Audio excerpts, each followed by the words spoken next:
before I do the video. Well, I'm live now. Hello, everyone. This is Lada from Astrolada.com, and I'm here with a new astrologer who's joined Astrolada.com, the team. This is De Aries, or she's in the website AstroDe for shorter. Hi, Aries, De Aries. Arisha. I have to stop. Arisha. Astro.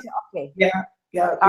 You can say whatever you want, Astrolada. You Lada. You can say what you want. No, it's Arisha. Dear Risha, thank you for joining us. And would you say a few words, like how you learned astrology and what's your favorite part of astrology and what kind of astrology you're using? Yeah, absolutely. You know, my family's pretty religious, so no one in my family was into astrology or anything like that. It actually started as a distraction from my math class in the 10th grade. And I just, like, every day I had a new material, so I couldn't pay attention to her. So one day I started looking at, basic horoscopes. And I was like, oh my God, this stuff is so cool. And then the day I found out that we're not just one sign and we're all these other signs, and I looked at my first birth chart, I said, I have to learn this for the rest of my life. Wow, it was a recognition immediately. It was, yeah, it was just a familiar thing to me, so that's how it started. Yeah, that's for me. It had a similar, exactly. It grabbed me from the first second, and I knew this is what I'm gonna do. Yeah, so what kind of astrology do you use?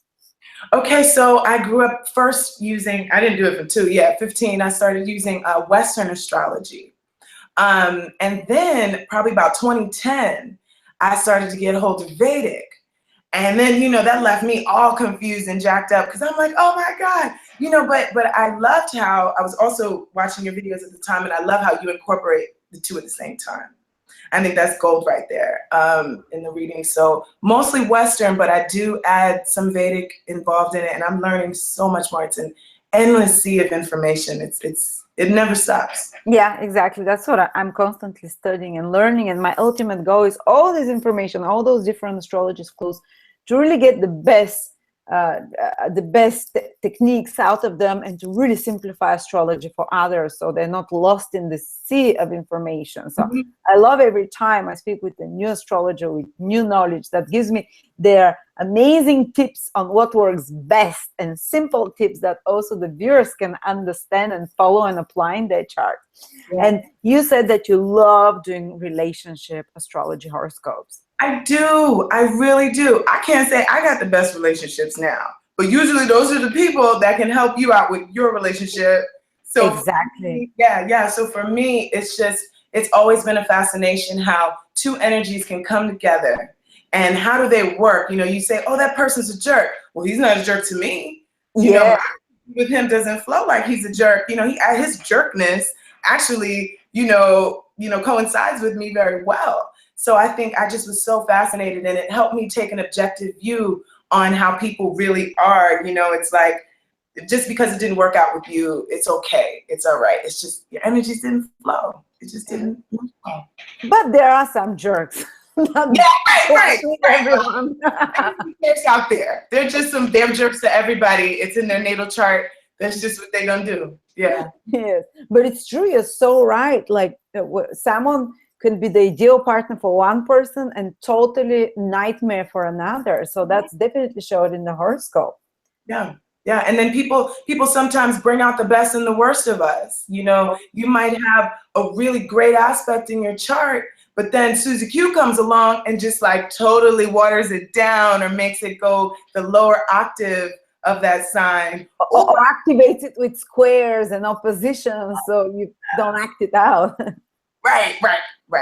Or they can be the opposite. You can have a really tense aspect in your horoscope, and every time you get yourself worked up on some issue and someone comes, that the horoscope sends very easy, soothing aspects to this difficult combination in your horoscope. And in their presence, you don't overreact. In their presence, you see more sense and reason, and you're more reasonable overall. Yep, I love that about how you can see, and I try to be grounded in my approach when doing synastry. Especially I'll talk for myself when I do it, because we got to live our lives, you know what I'm saying?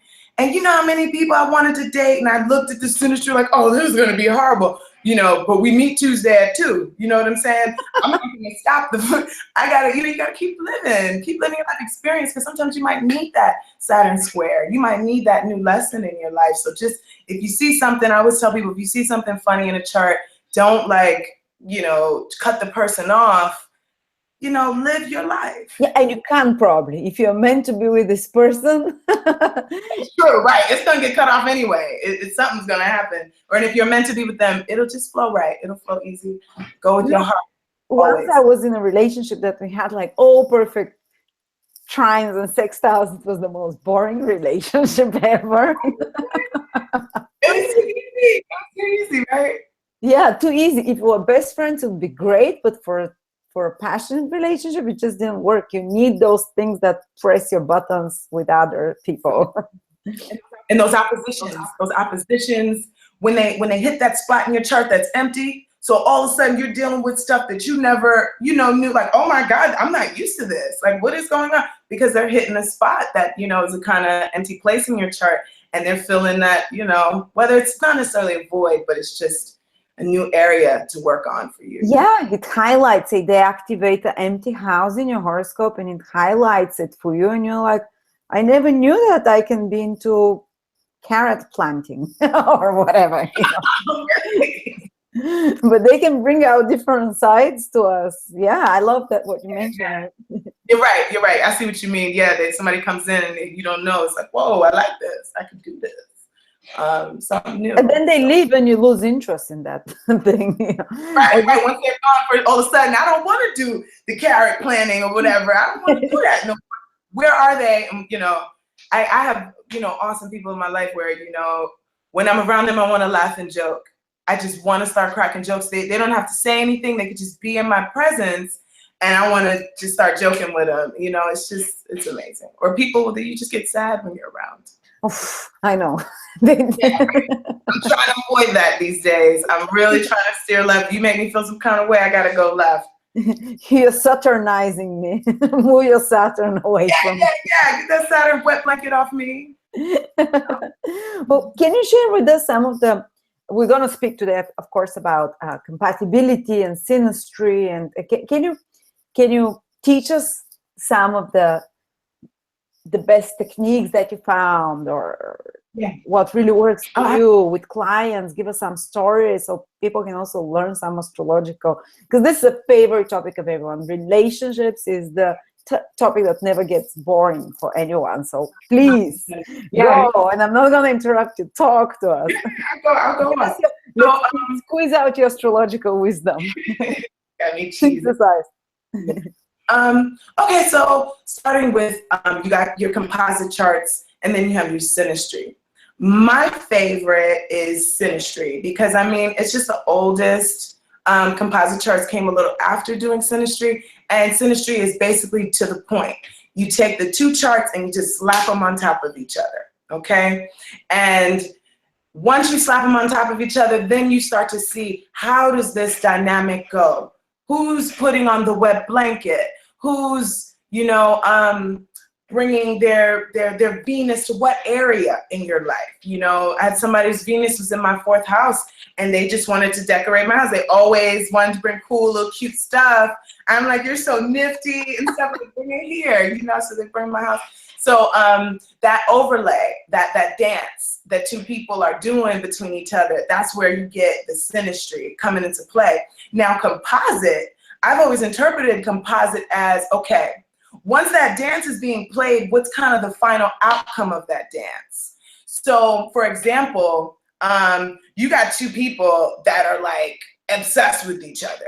You know what I'm saying? They're both like, obsession, people say it's negative, whatever, but these two people are like just really constantly, in composite, that might make it cool because they're both like, flowing on that same similar energy. So once the composite comes, you can see the outcome of those two obsessions, and either it could blow up or just bring them closer together, and they can just be obsessed with each other, and it's cool for them. So it's a great way of looking at it. Yeah, it's a great way of looking at it. The composite is like the final product. Even if the charts, the synastry clashes or whatever, but the composite can, okay, all right, I like this. Yeah. And I mean, I love the dynamic, the back and forth tango they got going on with the synastry. So I mainly, when I'm looking at partnerships, I mainly look at that. And usually if I get like really like, oh my God, you know, you got a lot of good, you got a lot of bad, it's 50-50, let me look at the composite. And let me just see how you two are embodying this energy and dealing with it, and how you guys deal with the dance together. You know, it's gonna be break dancing, you're gonna do salsa. What's up? And a prediction I did, one of my favorite actually predictions, because they're still together now. I remember a friend had came up to me and you know, she was looking for love. I didn't know her at all, but I read her chart and I said, you need to go out, like now, go out this weekend. You know, I saw she had Jupiter, like it was on her, descended, like dead on it. And she had that going. She said it was a long time. So I was like, no, you need to go out immediately. Oh, and she also had like Venus. She had all these planets, just like lighten up her 7th and 8th. So, you know, I told her to go out this weekend, do it, do your thing. You're gonna meet somebody. And she sure enough came back to me like that Monday, like, oh my God, you know, I met somebody, I really like them. And I was like, you know, this partner is also could be potential for marriage partner, a really positive, beneficial thing, you know. And sure enough, yeah, they met and they've been together 2 years now. That was 2 years ago. Oh my God. Every time I see them, you know, I'm like, hey, you guys, I know when your anniversary is. Yeah, yeah. So that's probably my favorite prediction. The other night, I thought it was kind of cool, but not so kind of cool. A friend of mine had called me and, you know, they wanted to break up with someone that they were seeing not too long. And I was like, man, let me see, you know, give me his birth time. I want to see something. Let me see something real quick. So I put it together and I everything that she described and why she wanted to let it go, I saw, and I was like, yeah, I could have told you this. But I'm glad that she was uninfluenced, because sometimes when we overlook at charts and we look at things, we get influenced by them, and the next thing you know, you're acting out these things and not just letting them happen. So I was kind of happy that she gave me the chart after she made the decision. She wanted to let it go. What was it? What was playing out? Oh, right. I saw that her Saturn was opposing his Venus. Her Saturn also opposing another planet, I can't remember at the top. And then on the flip side, his Saturn was opposing her Mars and her Sun, I believe. And it was just, and I saw a lot of Uranus squares as well. See, the first thing I do when I'm doing compatibility, you know, I ask what you want. You know, do you want a boo thing on the side for fun, or are you trying to get married? You know what I mean? Are you trying to really do the long haul? So let's say you're looking for the long haul. I'm going to look at Saturn and I'm going to look at Uranus. And how are those two playing on the personal planets? You know, so if you got a lot of squares to Uranus and you got squares to Saturn, it's just not going to flow. It's just going to feel heavy and you're going to keep separating. And yes. And then you might do something. Now, let's say you got a whole bunch of squares to Saturn, okay, but you got some other good stuff and maybe Uranus isn't activated too much. You might have just a long-term, maybe miserable relationship. That's right. Long-term and hard, but they're not going nowhere. Yeah, I've seen that if there's a lot of Saturn interaspects, but without Uranus, they're stuck. I would advise them, if you go in that relationship, you can't get out. You know, I've seen someone's Saturn on the other sun and someone's the other Saturn on the other's moon, and they're together still for 15 years, and they're kind of can't say miserable, but they're kind of like a wet blanket on each other all the time. But apparently they need karma to work through. This is what Saturn is, and there isn't anything to break it off like Uranus or whatever, as you said. Yeah. No. I noticed that I always like to go to this example. I don't know why. Bobby and Whitney. Bobby and Whitney had some serious squares to Saturn, but that was long term. They stuck it out, but I'm sure it wasn't easy. It wasn't easy for both parties. You know? We all know that. No, okay. So, but I really love this. I really do love doing the aspects and the compatibility, because like I said, at the end of the day, it's just an idea. You can't, one main rule that I have for myself is I will never tell anybody to leave their spouse. You know, even in life, personally, if you come to me with advice, you know, as my friend, I'm not going to say, leave your man. No. It's just, unless, you know, you're getting abused terribly and you're telling me this, like, you know, I'm like, okay, yeah, I'll call the police. But at the same time, you know, you have to make your own decisions. You have to make your own decisions. And at the end of the day, your future lies in the decisions that you make, you know, the choices that you make, the little tiny choices, you know. But obviously, if someone comes and says we're having a very serious problem in our relationship, and you see very difficult, you know, synastry, and then you see that they're going to be going through Uranus transit to their 7th house and Pluto square Venus. Yeah, yeah. Separate. Do you tell them? You know what I tell them? Because I never, like I said, I don't want to tell people what to do, but what I would say is be prepared for change. Be prepared for the drastic change and to be able to flow with those changes. You know, and don't be afraid, because it'll be your instinct to be afraid, but be ready that things are not going to be the way they were before.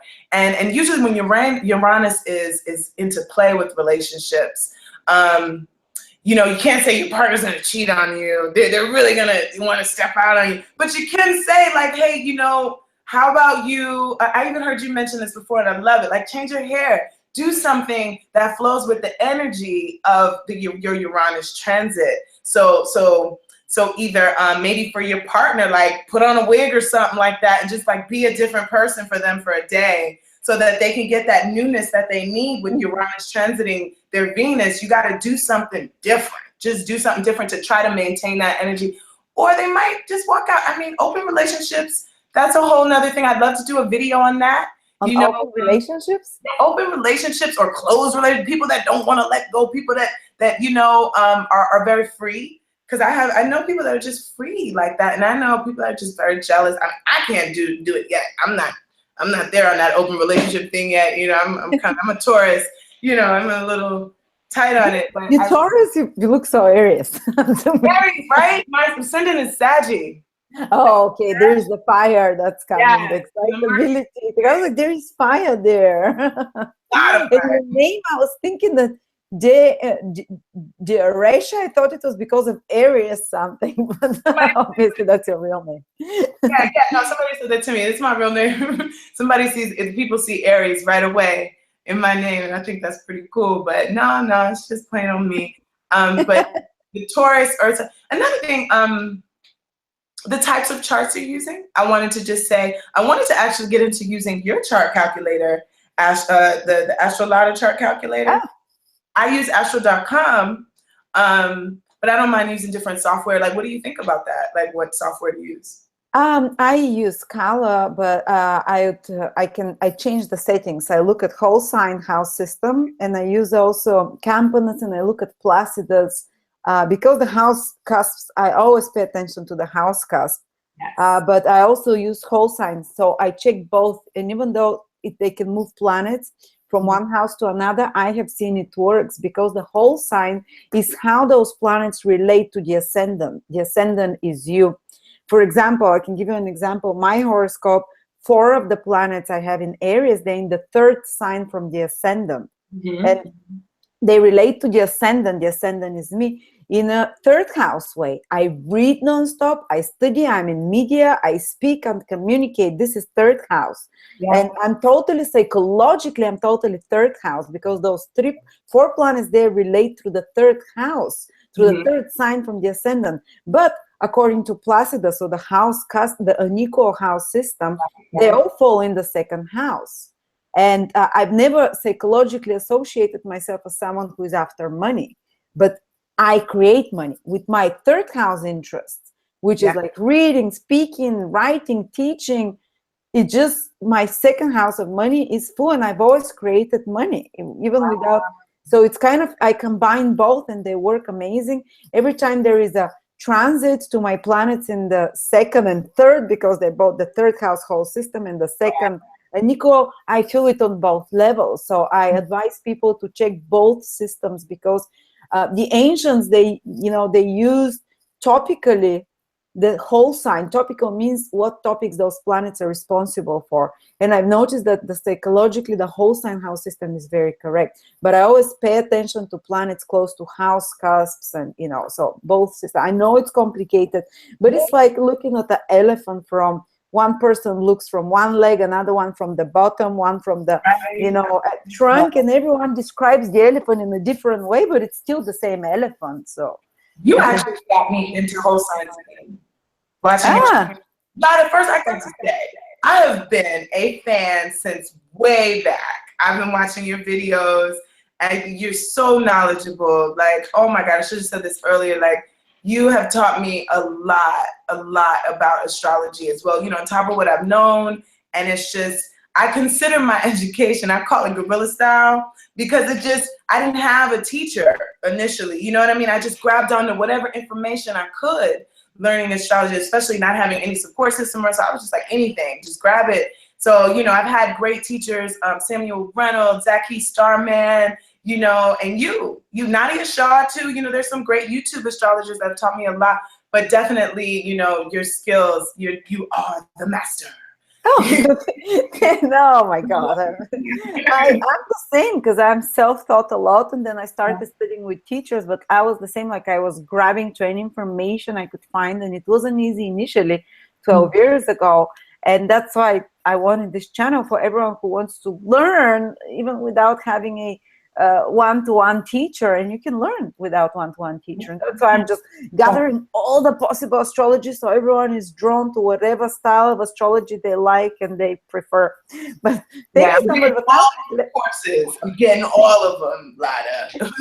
Really? Oh my God. Yeah, if I can, hopefully I can. If I can, absolutely I will. Maybe that's the Sag in me, the over-promising Sag. Like, I'm getting them all, Lada. No, you're expansive. very, very big, and I I'm the last degree Sag.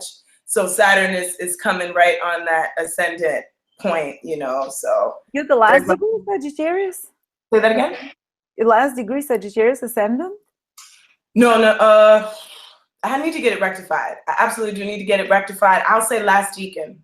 How about that? To just be well, that's where the galactic center is, at those degrees in Sagittarius. So kind of those people are like connected to the electric grid of the central intelligence of the whole solar system, the whole galaxy. They're like channeling high vibrational energies from the black hole in the middle of the galaxy that is falls in Sagittarius, the last degrees.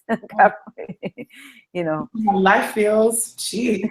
Yeah, they're always like high, such people that have ascendant close to the galactic center degree.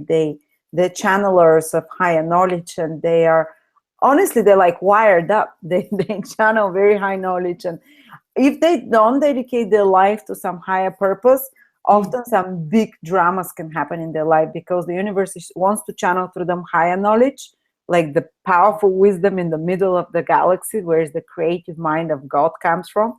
And if they're not putting their life in service or something bigger, or knowledge, or they can have like a shortcut happening in their life, like electric shortcut. Yeah, definitely. Like, you tune out for a second, you just have a little, switch going on. If you don't, with Saturn, I see a delay coming. You hear it? You got me? Oh yeah, I hear you very well. And with Saturn going there, it would probably be grounding in those areas of reaching that. Saturn's like, let's do this now. It is time. Manifest it, channel it in material way, ground it. So you're starting a new beginning in your life now. So you have to work very hard. Yeah, I've been working hard, Lara. It's like working hard for peanuts. You get like little chips. It's like, I've been working all day. Are you kidding me? But that's what it's doing. That sounds working hard for peanuts, laying the foundations, and then when it moves away, it starts showing you the results. But let's talk back again. Let's get back to it.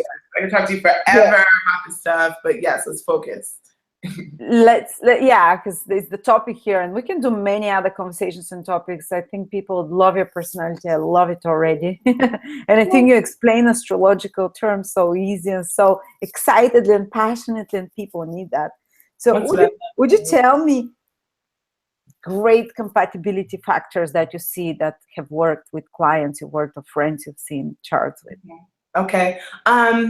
You know, once again, going back to, I guess, keep talking about Saturn, maybe because it's on me right now. So with Saturn, I feel like I love trines to Saturn. I really do. And I also, but you need some trines to Uranus, trines to Uranus and trines to Saturn. It's like you got that long-term flow, but then you still got the excitement. You know, it still can get hot and heavy sometimes. You know, my favorite is Mars to Venus. You know, of course, the trine. The square sucks. I don't like the square because it's just frustrating. It's like two people that want it, and you know, they might get it, but if they don't, you get pissed off. So with the square to Venus, it's rough, but I love the trine to Venus or the sextile, even opposition. You know, it's still a nice dance between masculine and feminine, and you have a double whammy.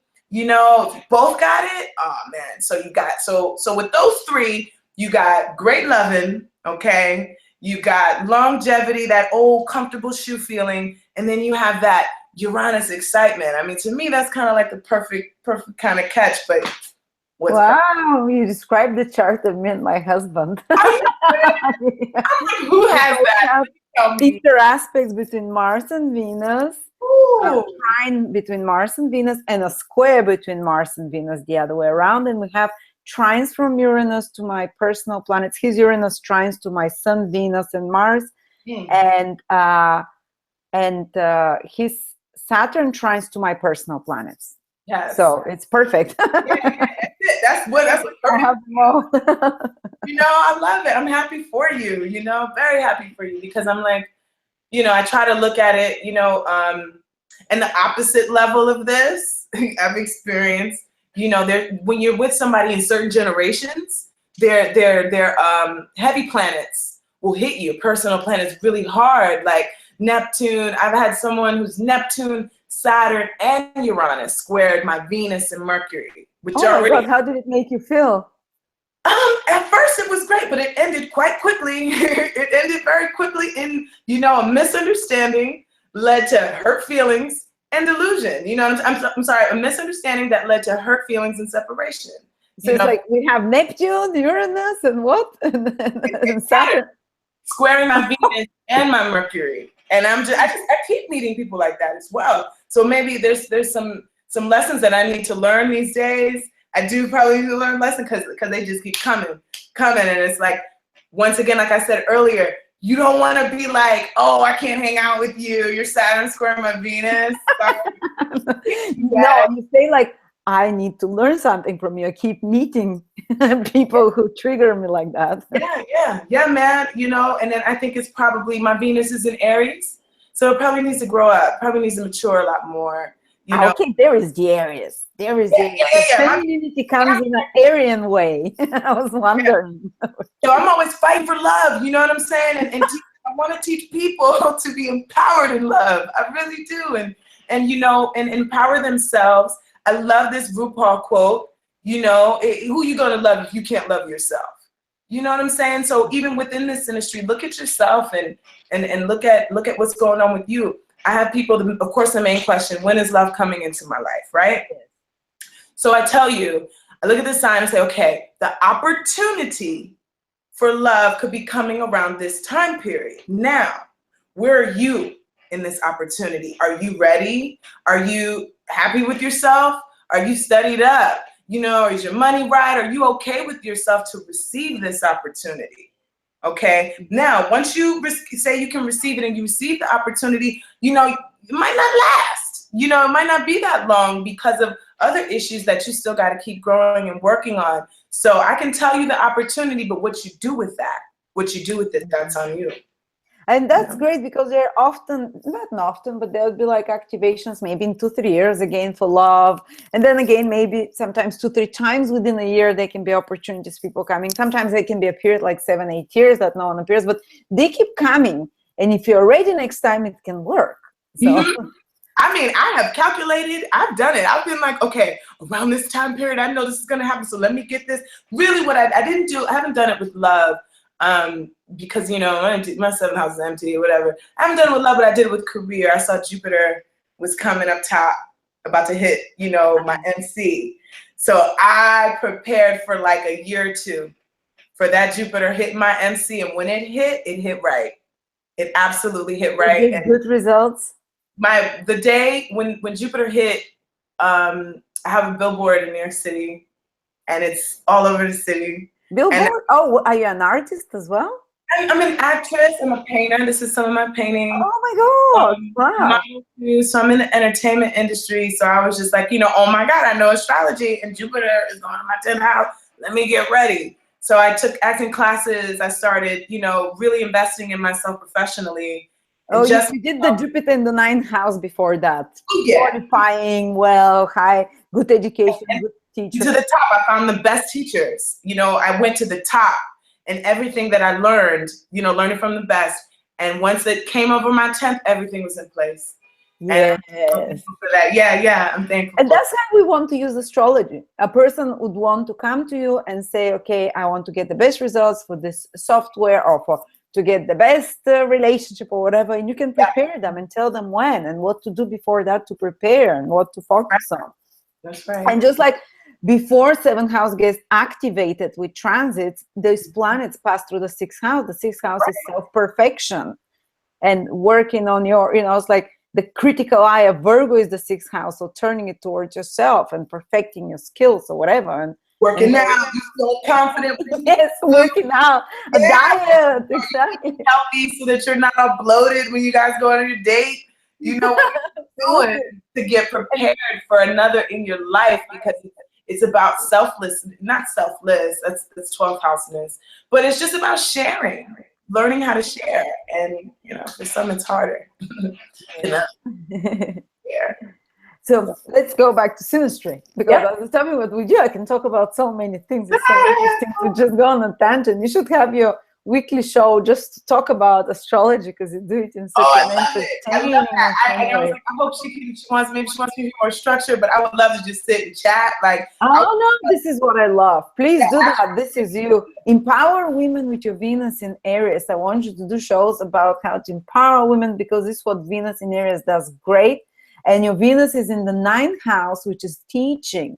So you can 9th house from the ascendant whole sign system.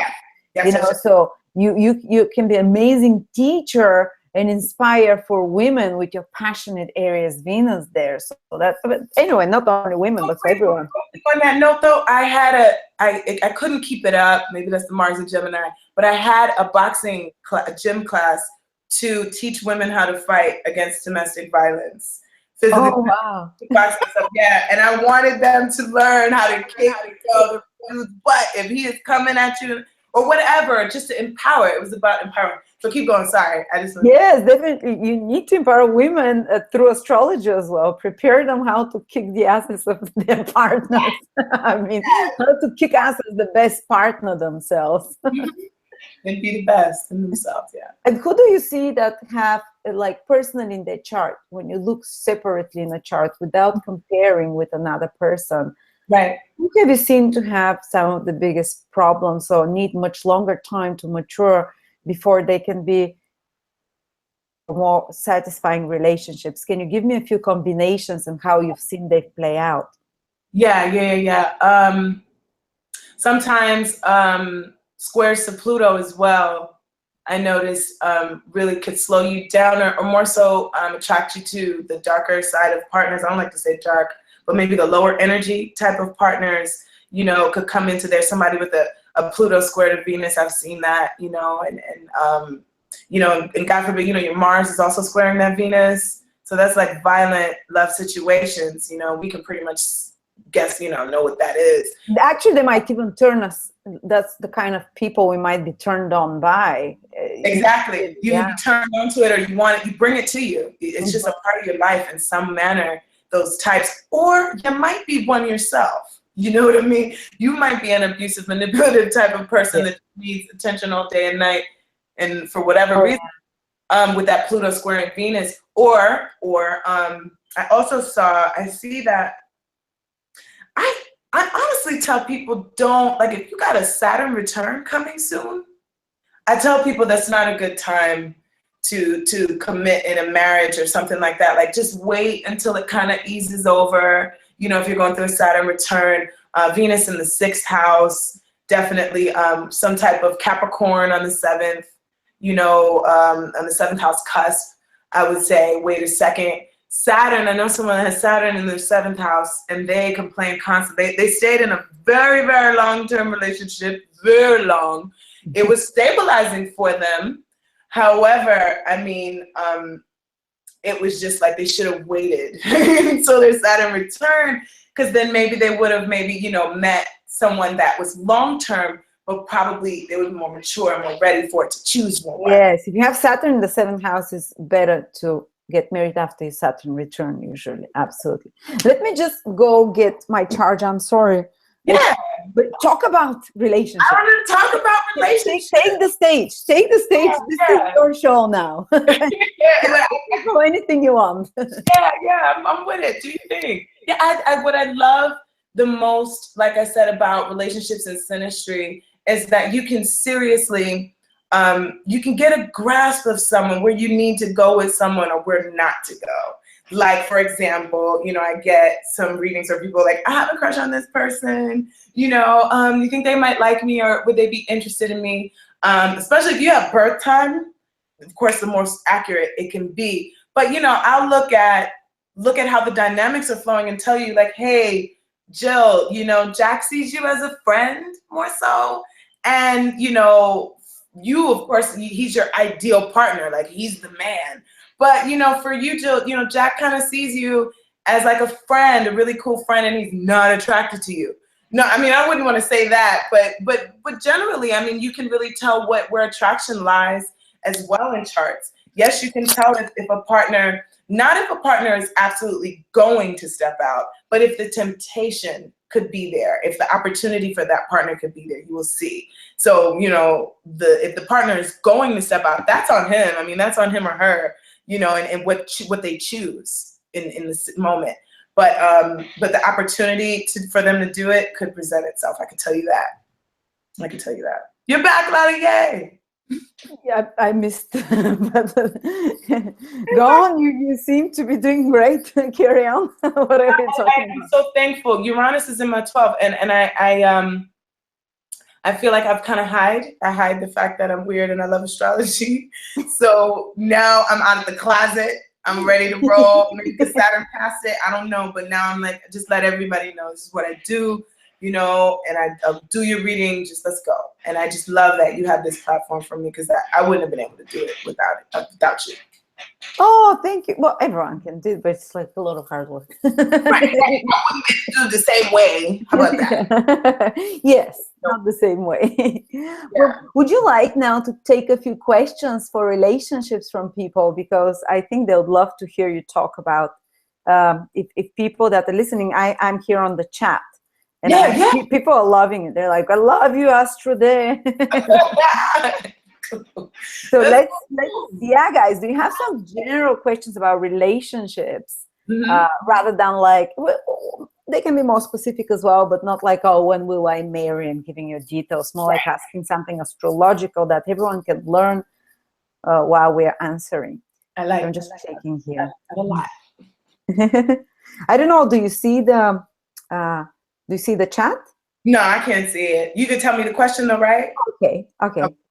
Cool. Someone says, what about Gemini and Leo, both sun signs? But these are just sun signs. Right. That's a whole, I could talk about it though. I'll tell you. Go. They're sun signs, question asking person. These are sun signs. I would challenge you to get your birth chart done and be able to look at the other signs. I mean, and even without the birth time, you can still tell some things, you know, because planets are still going to stay in that sign. Usually you can still tell a little bit of things. So I challenge you to get your birth chart done, to really look at the dynamics of the Leo and the Gemini. So far they can work. They're fun. The two egos are hitting each other well, and you guys have a good time. Leo will make, you know, Gemini will be probably enamored by Leos, and because the superficial side of Gemini, you know what I mean? Like, oh yes, Leo, you're the man, and you can take charge. And then, or not man, or just the masculine energy, I mean man or woman. And then you got Leo, who's like, yeah, you know, she looks like she really likes to have a good time. That really works. Like, I can, you know what I mean? Both of them are probably the party. They're gonna look good at the party together. I immediately got excited for the way you did Leo, like, because I'm attracted to Leos a lot. So when you immediately, I was like, yes, that's a guy I'd like. But yeah, they can like the egos, but how they're gonna live together, how they're gonna emotionally, whether they're gonna be compatible, that would be the moon signs, and whether they express love in a way that's compatible, that's comparing the Venus signs. That's right. Okay, next question. What are indicators for great marriage in a personal chart? Oh, right, that you could have. Oh man, I mean, I see some people with like Jupiter in the 7th house natally, okay? They got maybe even a Pisces 5th house. I always see, you know, Pisces 5th house people. Oh, Neptune trining to Venus as well is always like, you know, at the end of the day, I always say, you know, you'll get that ideal that you want, you know? Yes, I have that. I finally got it. It didn't for many years because I have a lot of difficult indications as well. Venus opposition, Pluto conjunct Mars, North Node in the 7th, but Venus trine Neptune allowed me finally to experience the fairy tale. Even if it doesn't last, I had it, and I can say that's what I wanted. The fairy tale thing. I'm the total opposite. I have a square to Neptune. My Venus is square to Neptune, so I get, you know, and for those who do have it, you know, it's the temptation to get fooled or tricked in love. You know, you think you see the rosy colored glasses, you think that this person is all that, and they're not. They're just not. I mean, I've dated a lot of people where I look back and I'm like, what the hell was I thinking? You know, so that's so Neptune trining Venus is, I think, great to answer that question. At least, yeah, you might. I've been fooled as well, but it's never hurt me so much, and I believe so much I'll get the nice fairy tale that it happened again. So no, I'm gonna change my beliefs then. I don't you. A great way to actually to work out Venus difficult aspect Neptune through art, and you're an artist. So that's what kind of, instead of allowing this thing so it doesn't manifest in your personal life to relationship, it still has manifested, but when you're involved with art like you are, whether with music or painting or this channels the difficult Neptune Venus energy, so it still manifests in your life, but in a much more, in an artistic way, not in a relationship way. You know, when I paint, I date more. I find that when I'm painting more, when I'm only painting, not the other arts, but when I paint, something Venus about is that, painting very powerfully. Yeah. I get it much quicker. So, but yeah, I like that. I love that because I always want to know how to offset. I love what you did with Nicholas. Nicola, yeah, he was saying remedies for. Oh my God, that had me tripping one late night. I was like, oh my God, this is amazing.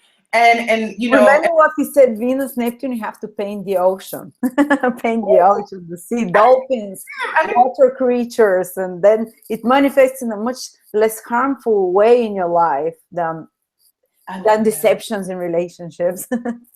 I love that. I want to get that course too, that you guys have up about how to offset bad aspects. Yeah, and it's there. It's all there. Yep. In the course. That's what so just to reiterate that, it sounds like an amazing course.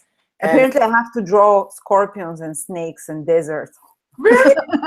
To offset my Venus opposition Pluto. Okay, cool. This is not the square, Lada. Oh my God. I think the square is so much worse than the opposition. I have a best friend with a square between Venus and Pluto, and she's had like she gets all the creepiest guys, and then they follow her and they try to strangle her. They get obsessed with her.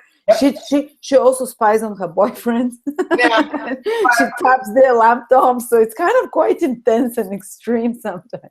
But she's worked it too. She's just turned 40, and she's always in super intense sexual relationships. They're never like nice, and they're always intense, black and white. Power struggles to dominate each other. Almost damn near traumatizing. You know, for both parties come out all rough and stuff after the end of the relationship. Like, oh my God. Yeah. And she loves the intensity though. She loves the intensity, and she's like a sexual magnet to men. This Pluto Venus thing, even though it's you're so vibrating in such a sexual level that people are drawn to you all the time. Yeah, the freaking roaches crawl out of the freaking walls and stuff for you. And it's scary. I had a friend like that, and it was scary for me because we would go to parties and stuff, and she would have like dudes following us, and I'm like, what are you doing? I need to see your chart. And she has a square from Venus and Pluto, and I was like, girl, you know what? I can't do this with you. And she's like, oh, I don't like this. I don't like it. I can't stand it. I was like, yes, you do. You like it. You want that attention.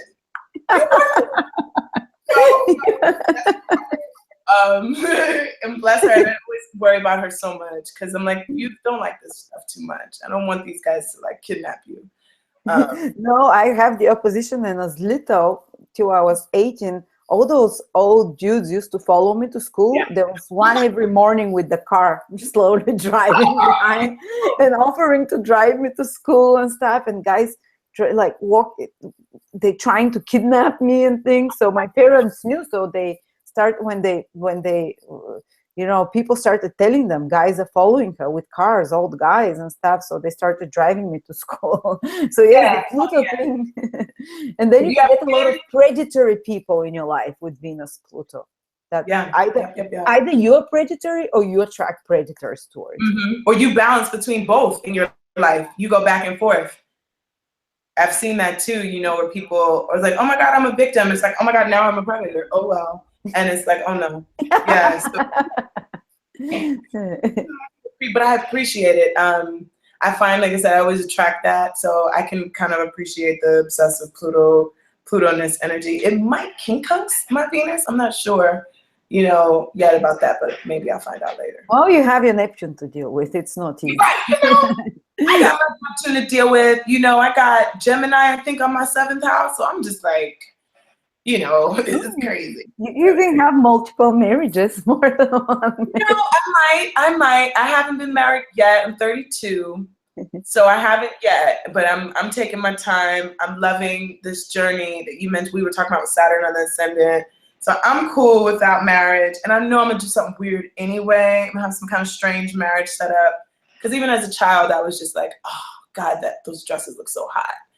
Like, oh my God, do all those people have to be there at the weddings? It was just, I just couldn't flow with that whole thing, Yeah. I think you're gonna get married to someone even younger because of the Gemini energy. Often tends to manifest like that when you have Gemini in the 7th house. Not necessarily, but someone at least with very youthful spirit. I need that. I need it. I get too serious. Somebody that's lighthearted, that Gemini, whatever.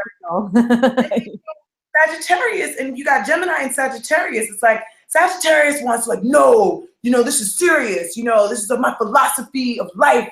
I need to be this way. And Gemini's like, look, but did you hear about what like Wendy Williams was wearing the other day? You're so menial. That's just so, whatever. But Sagittarius needs it. Sagittarius needs to come down. Gemini needs to come up. So they work well. That's what it was exactly. I'm preparing for All About Sagittarius webinar this Sunday. And, one of the things is when you have Sagittarius ascendant, you kind of attract partners that are more adolescent and that are a bit more maybe superficial, but that you need it because that's exactly, you described it in a movie for me. And that the Sagittarius partner would often think about their partners that they are a bit too superficial or a bit too, they'll think this about their partner, but they actually need that, Yeah, you need it. My mother's a Gemini, and I love how she's like, oh God, you're so deep. You're too deep. You need to lighten up.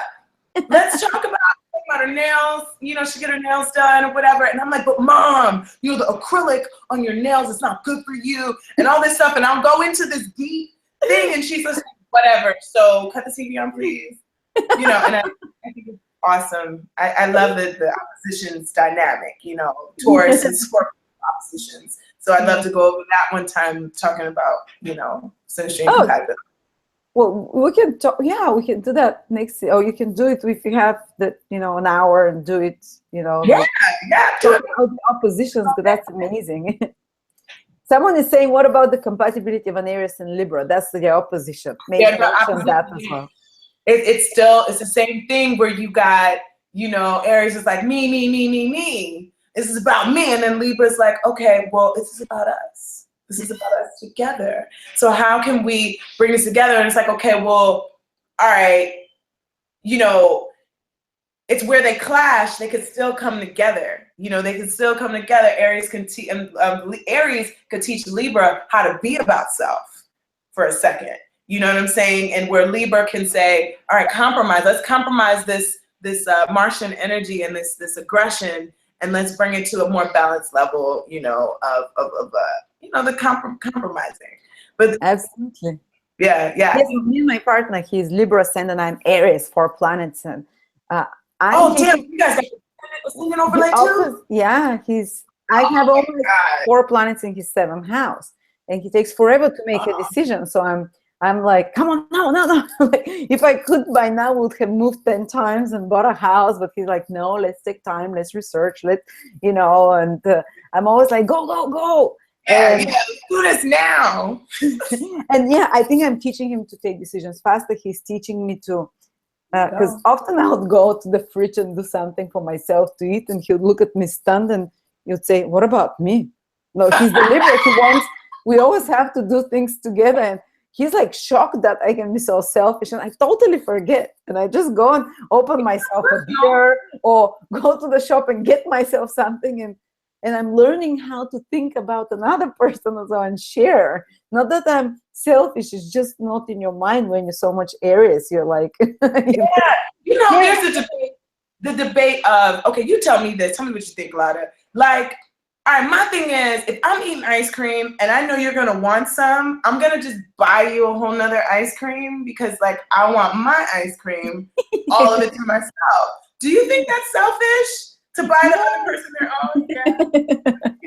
Everybody always tells me, that's still selfish, Jerisha. You won't share yours. It's about the sacrifice, breaking off a piece. And I'm like, all right. Yes, and we always have to do everything together. It's this Libra thing is like they like to know what you talked about on the phone, not to be excluded. They always want to be included in what you're doing and I'm learning to do that because I've always been a bit more into my own stuff, you know, like an Aries in my own things and forget, especially not the initial stages of relationship, because everyone is very careful in the initial stages.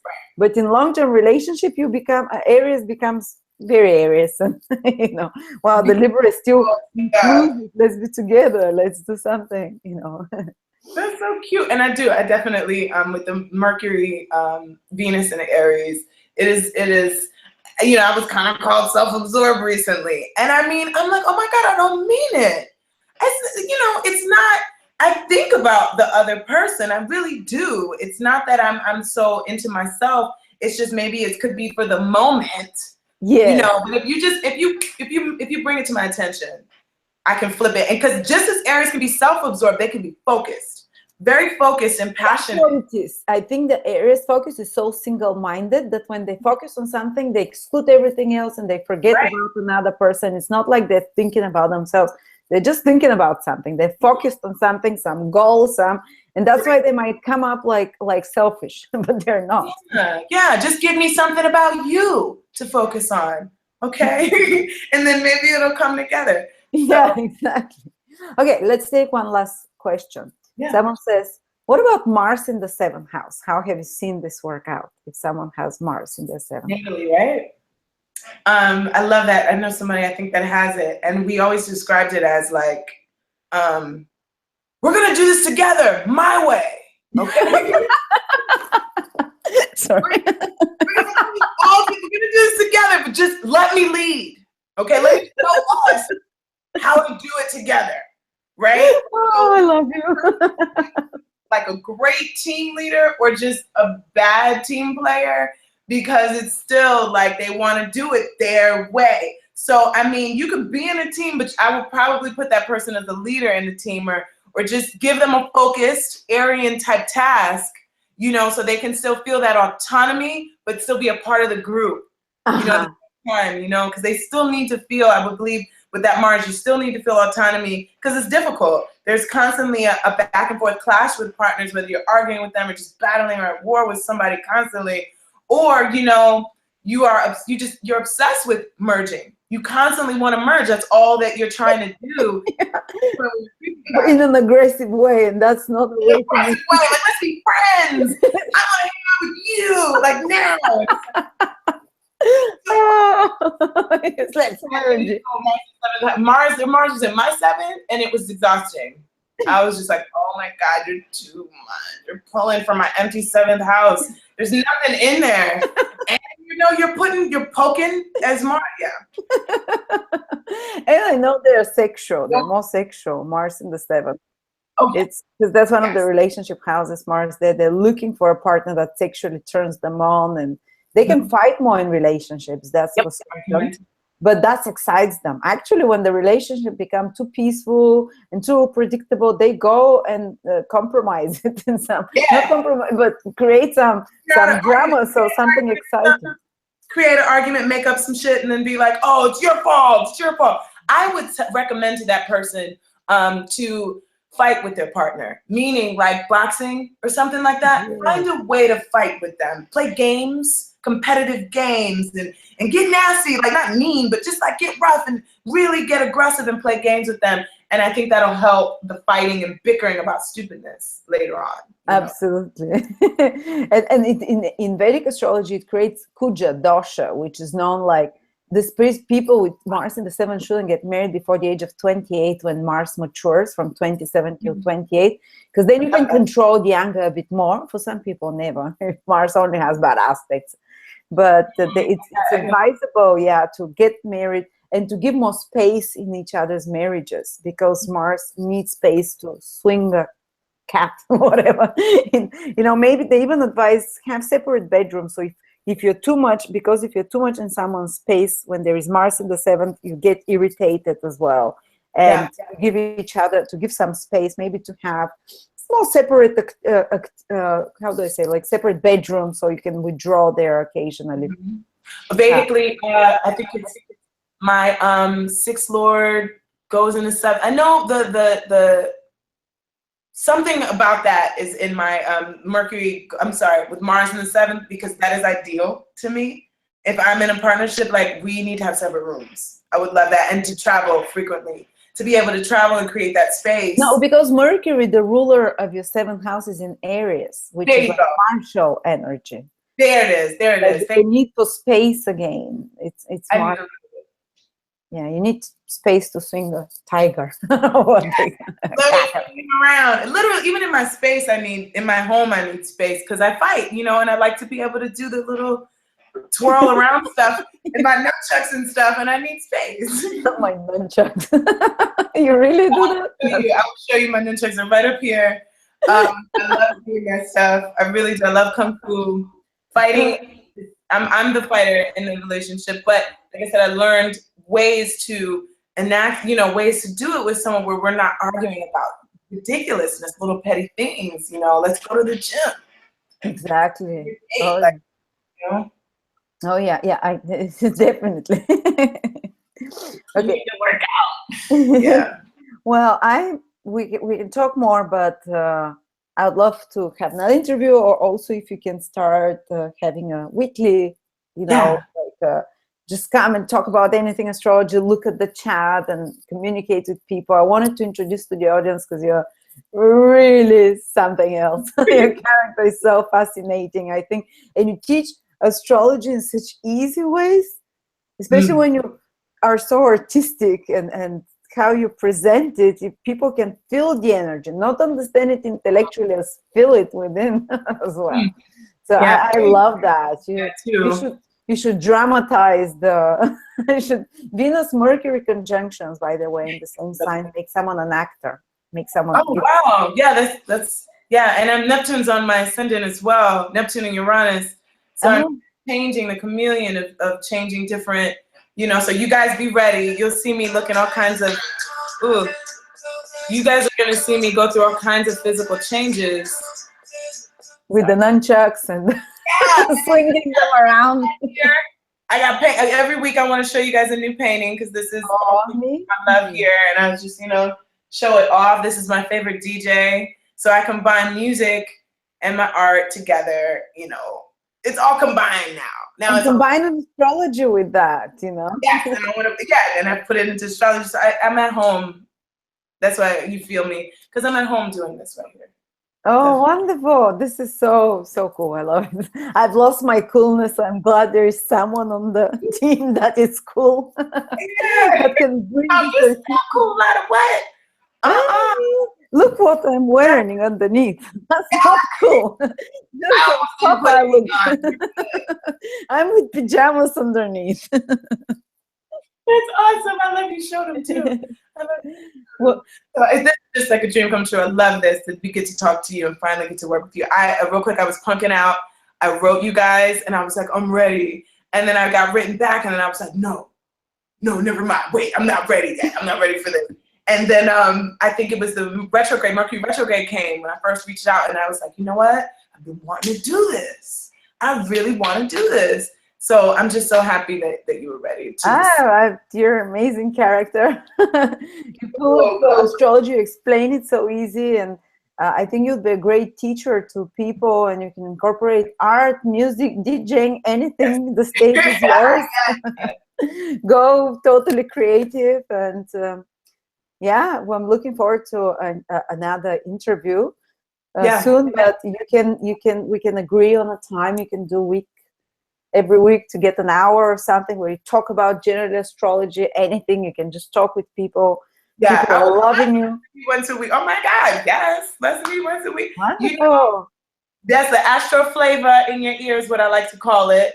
And it's just a little flavor I like to add to this astrology thing because it is hard to understand. And I talk to a lot of people that don't get it. And it's like, what, girl? Or make me look crazy. It's like, you're not going to make me look crazy. So I'm going to explain this real simple to you so that, you know, at least when I walk away, you can tell me I'm crazy. Yeah, and also you can dramatize. You can make videos that are acting it out. You know, you can act out the Aries side, the Virgo side. Like Deborah Silverman was doing something like that, and she was really good as well. Yeah, I would love to. Oh my God! So this is a journey, and I'm glad we waited at the time that we waited because I want this to be long term. I just said, you know, I was like, if I'm gonna come through on this channel, I really want to build and make this something. So that is my intention, you know, with working with you, Lada, to really build with you and to see where it goes, you know? Thank you so much, dear Aisha. It was wonderful to have you here. You're going to contribute so much, and you're going to brighten up this channel because we have too many heavy scholars, but you're also quite scholarly as well, but you have this lightness and this joyfulness there. So where is your Jupiter that rules your ascendant? My Jupiter? Oh, that's in Aquarius, second house. Wonderful. Really, we want to do Vedic. It's in Capricorn in my second, but Western Placidus, Jupiter's in my second house in Aquarius. I should say Aquarius quirkiness comes out for certain. Oh my God.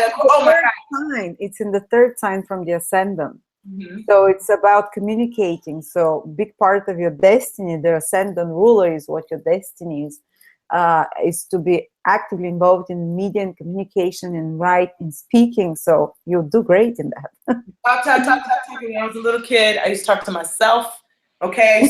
Clothes in the store, and I would turn around and there would be this crowd of people around me, and I'd be like, oh my God, really, you guys? I wasn't trying to do this, but I like to talk, and I put on shows for myself. So the shows I put on for myself, I hope you guys could enjoy it. You're like a one-man band, entertaining yourself in different. The one woman just trying to do a bunch of things, and I love it. I love this stuff. Really. Wonderful. Great to have you here. You brighten up my day after the conversation I had early interview with Trifon Nikolov, and he's very scholarly, very heavy, very serious. He always has bad news for the world. And I'm like, at the end of the interview, almost. I love how you do it. You like, you know, one time you got a little nervous. I saw you like, oh my God, what are you telling me, Trifon? But at the same time, like, you handle them so well. I love your interview. Thank you. So yeah, it was very great contrast now. Like, you uplifted the energy fantastically. Thank you so much, guys, for being with us here as well. For I've been checking the chat from time to time, and your great audience. I'm sure you embrace AstroDe. That's the name of the website. You can get a reading with their direction. Sorry, from the website. Just D, and that'll make it simple. Because AstroDe, yes. You can. I'm putting a link below so you can check out the services. And yeah, looking forward to see more from you. All right, Lana, thank you. You have a wonderful day today. Thank you.